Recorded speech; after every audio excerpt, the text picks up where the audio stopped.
За өнөөдөр ингээд нэгдсэн үндэсний байгууллагын ерөнхий ассамблеийн 73 дугаар чуулган эхэлж байна. Монгол улс бол энэ ер нь бол чуулган болгоно бид нар идэвхтэй оролцдог. Нэгдсэн үндэсний байгууллагын хүрээнд бол Монгол улс гадаад бодлогынхаа бас хамгийн идэвхтэй үйл ажиллагааг явуулдаг. Манай гадаад бодлогын одоо олон талт гадаад бодлогын их чухал салбаруудын нэг л дээ.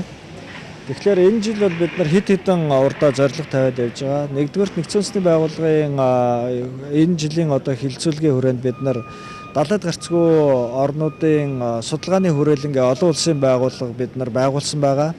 Тэгээ энэ ерөнхий ассамблеийн чуулганы хүрээнд далайд гарцгүй 33 орны гадаад хэргийн сайд нар тогтмол одоо хурал хийгээд заншсан байгаа.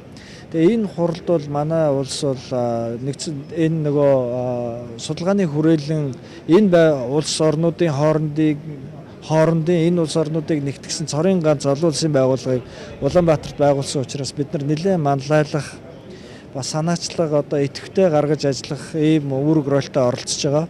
Тэгээ энэ жил бол нэгдсэн үндэсний байгууллагын ерөнхий ассамблегээр энэ олон улсын байгууллагынхаа нэгдсэн үндэсний байгуулагдах статусыг нэмэгдүүлэх үүднээс одоо бид нар тогтоол оруулахаар бэлдээд ажиллаж байгаа. Яг энэ чиглэлээр нэлээд идэвхтэй ажиллана.